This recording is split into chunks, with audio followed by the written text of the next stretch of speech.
An unarmed man can only flee from evil, and evil is not overcome by fleeing from it.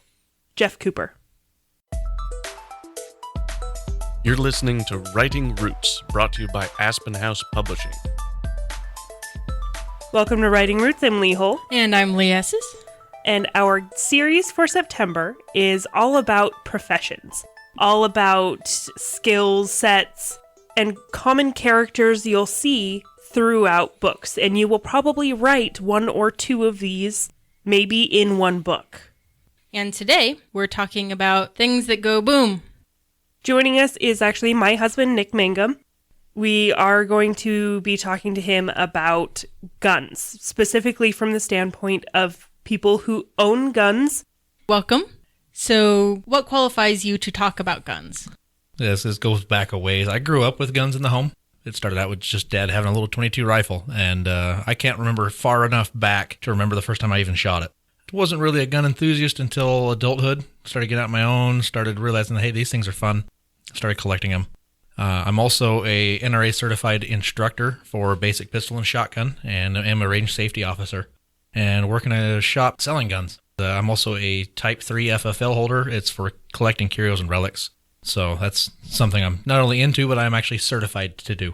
So guns are everywhere in modern books and in sci-fi.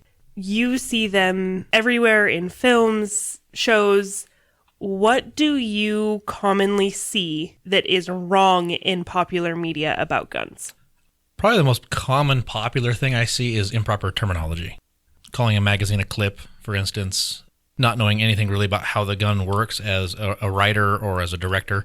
You see things like guys with bottomless magazines when they're out shooting. You know, you got this little bitty grip on a gun that only holds so many cartridges, but by the time that scene's over, that guy has shot 40 rounds out of that thing. And I'm like, where is that coming from? There's also a certain stereotype that people assign to gun owners and gun enthusiasts, that it's usually like crazy person doing like the sand people thing. Yes, raising the gun above their head. How much would you say is accurate of what people view gun owners as being? I mean, every rumor has a touch of truth in it. It had to start somewhere. And yes, a lot of rednecks and whatnot own guns. It's a thing. But it obviously doesn't apply to everyone. I see a lot of business owners, a lot of well-to-do people, a lot of guys that will come walking in our shop in a suit, wanting to buy a gun or wanting the gun that they've already got serviced or need ammo for or whatever. I really do think that, that firearms owners come from all walks of life. But there is no one type of gun owner out there. You see so often in movies, I've actually read this in books as well, where they will take a handgun and just tuck it in their waistband. How plausible is that?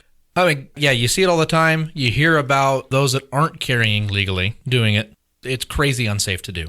All it takes is having a round chamber in that with it ready to go, and you grab for it the wrong way, grab that trigger, and you end up shooting kneecap out or something worse. I see a fair amount of fiction where they're carrying the gun in the boot, in the shoe somehow. How realistic is that? There are ankle holsters out there. Most of the law enforcement officers that I know have a backup gun on an ankle holster on or just above their boot. Inside the boot, I'm not sure how comfortable that's going to be. Banging around inside the boot loose is going to bang the snot out of your ankle. A gun is not a big fluffy pillow. They're small, they're hard, they have sharp edges. You don't want that banging against you without it being secured. If there was one thing you could make every one of our listeners understand about guns and gun enthusiasts, what would it be? If you're unsure about things like terminology or how a gun is carried or just not knowing the firearms ownership world, understand that we're out there and we like sharing this kind of stuff. Go to a local gun shop, local firearms trainer, somebody, and say, hey, I want to do this thing. I want to get everything right, and that's not a distracting thing from the writing. Go to one of those people and get with them and have them share what you need to make it correct in your writing. In books, a lot of the time, characters will carry for defense. What usually prompts that, and what do they need to have to do it properly? Okay, so that's very much going to depend on what caused them to start thinking that way, what locality they live in as far as what's going to make that legal. But as far as the mentality getting into where you're going to defensively carry, you realize that there is an evil out there that doesn't care about you and will take your life to protect their own or even to just protect their own interests. and realizing that you have the ability to do something about that. And that does take a lot of thought, and sometimes it can take a traumatic incident to kick that off. Somebody gets mugged, somebody realizes like, hey, I'm getting off work at midnight in a really sketchy area, and realizing that you need to defend yourself out there. I see a lot in fiction out in the world that, oh, you're a woman, so you must carry this kind of gun, or, oh, you're a cop, you probably have a Glock. How much of that is accurate and how much of that is just fiction? It's definitely not just in the writing world. I see it in gun shops even. A woman comes in and say, hey, I want a self-defense gun. I see a lot of clerks go for, well, here's this little tiny thing that's kind of shiny and pretty and will fit well in your purse. And first thing you need to ask comes to what they're going to be carrying. What's it going to be used for? If you're looking for a home defense gun, something good sized is going to be work for everyone. If you're looking for something for concealment, you want something smaller. But gender, I don't think matters as much as it does just stature. And I get it. Women tend to be smaller in stature than men on average. But I have had women come into our shop with bigger hands than me, and they want a good beefy sized gun that fits their hand well. Now, generally in writing, obviously, stereotypes sometimes can play into a story. And so, yes, if you have a woman that has a very small little shiny stainless steel gun, that does fit into her character well, it makes sense. Now, if you see a woman that's small, dainty, and pulls a Desert Eagle, a huge gun, out of her purse, I'm running from her a lot faster, just saying. Me too. But, it could change the reader's assumption of that character if she's pulling out this big, huge hand cannon of a gun. So you mentioned earlier one of the issues you see in a lot of fiction is the terminology is wrong. So you want to talk us through the basic parts of the handgun and how to address them properly? Basic parts of a handgun. It all depends on what type of handgun you have. I mean, if you're going all the way back to, you're writing something like the colonial days of the U.S., way back when firearms were still brand new, we've all heard the term lock, stock, and barrel. It pretty much refers to the three basic general components of any firearm. Is you're going to have the lock, or the action. That's where all of the actual mechanical movement happens. The stock, the piece of the firearm that holds everything together, and the barrel of the gun. Those are the three basic components of any firearm, whether it be a handgun, a rifle, shotgun. So that's the basic components. It breaks down from there. So for each individual weapon, sometimes a little research can be done. All you got to do is get on Google, look up Glock 17 parts. It'll kick up all the different parts that are in some of those. Some of those are very complex. There's some firearms out there that have a couple hundred parts in them, and some of them, they only have 30 to 40 parts. That'd be a relatively simple firearm. So you need to know the basic make and model of each firearm if you're going to say it specifically. If you're saying, hey, he pulled out a handgun, pulled the hammer back, and shot around, okay, if you're keeping it generic like that, it can work. But yeah, if you're saying, hey, he pulled out his Glock 17 and did this, it better be correct. We talked a fair amount about guns themselves. What other kind of lingo would you have to offer? You'll find that the term weapon is only ever used in police and military. Civilian firearms owners, instructors, we tend to use the word gun, firearm, or call the actual firearm like its specific name. So in the firearms world, silencers is still technically a term. According to the ATF, the patent name for them is silencers, where the name comes from.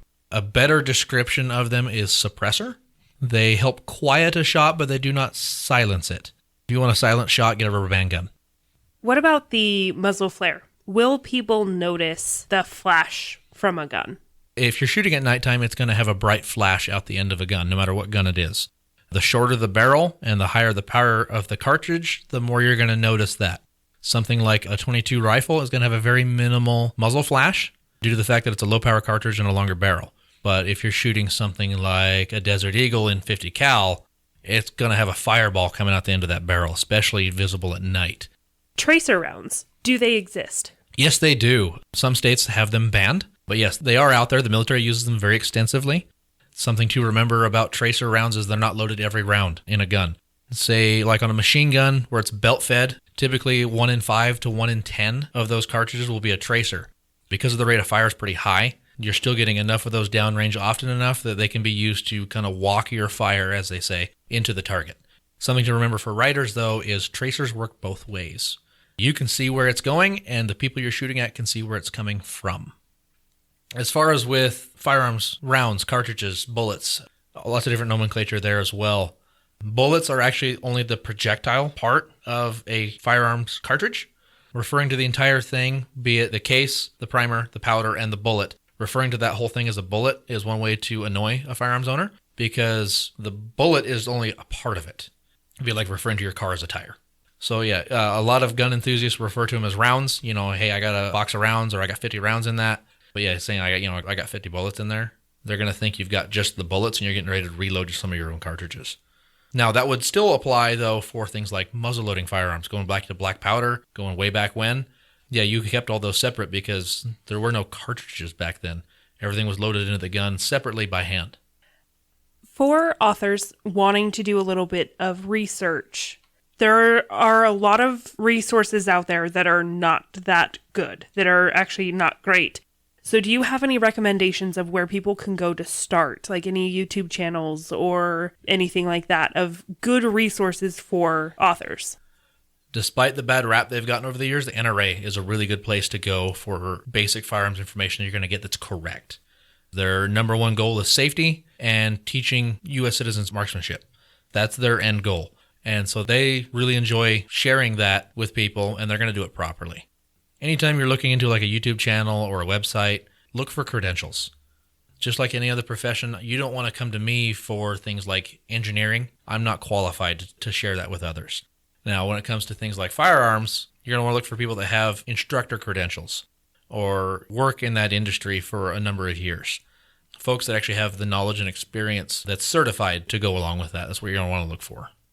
And then if you want a look at more future where the gun industry is going, look up videos about SHOT Show. Correct. That's a big show that goes on once a year. I want to say it's down in Vegas. Firearms manufacturers, vendors, sellers all get together. It's actually, you have to be qualified to get into that show. And that's where a lot of product announcements for the year happen. All right. Well, thank you for joining us today. A lot of good information.